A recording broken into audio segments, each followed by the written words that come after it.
Hi friends, చింత చిగురు chicken చేయబోతున్నానండి. చూడండి, ఉల్లిపాయలు, పచ్చిమిర్చి, చికెన్, చింత చిగురు, మసాలా. చూడండి, బాణీలో ఆయిల్ వీటెక్కుతుంది. ఇప్పుడు మసాలాలు వేసుకుంటున్నానండి. చూడండి, ఇప్పుడు ఉల్లిపాయలు, పచ్చిమిర్చి వేసుకుంటున్నాను.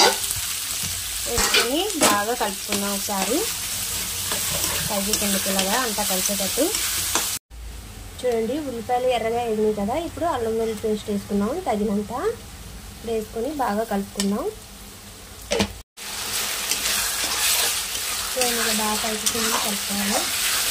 అంతా కలిసేటట్టు. ఇక్కడ పసుపు వేసుకుందామండి. తగినంత సాల్ట్ వేసుకుందాం మనం. చూడండి, తగినంత సాల్ట్ వేసుకుందాం. ఇప్పుడు కలుపుదామండి.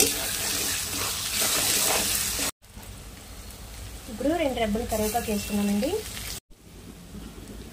ఇప్పుడు చికెన్ వేసుకుందాం మనం. చూడండి, చికెన్ వేసుకొని ఒకసారి మళ్ళా బాగా పైకి కిందకి కలుపుకుందాం ఫ్రెండ్స్. చూడండి, ఇలా బాగా పైకి కిందకి కలుపుకోవాలి. ఇప్పుడు మూత పెట్టేసుకుందాం మనం. కొబ్బరి, ధనియాలు, జీలకర్ర, మిరియాలు అన్నీ వేసి ఇలా పేస్ట్ కొట్టుకుంటున్నానండి. దాల్చిన చెక్క పేస్ట్ కొట్టుకుంటున్నాను. ఇదంతా కొంచెం వాటర్ వేసి. చూడండి, మసాలా పేస్ట్ని వేసుకుంటున్నాను. వేసుకొని మళ్ళీ ఒకసారి ఇలాగా కలుపుకుందాం అంతా కలిసేటట్టు. ఇప్పుడు మూత పెట్టి చిన్న సెగ మీద మగ్గనిద్దామండి ఒక 50 మినిట్స్.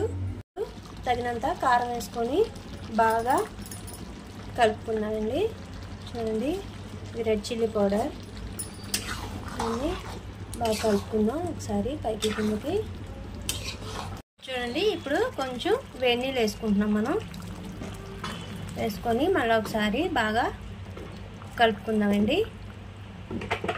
ఒకసారి అంతా బాగా కలిసేటట్టు కలుపుకుందాం. చూడండి, ఇప్పుడు మూత పెట్టేసుకుందాం. కాసేపు ఉడికిద్దాం చికెన్ని. చూడండి, చికెన్ ఉడుకుతుంది కదా. ఇప్పుడు మనం గిన్నెలో ఉన్న చింత చిగురు వేసుకుందాం. చూడండి, చింత చిగురు వేసుకొని మళ్ళీ ఒకసారి బాగా కలుపుకుందాం.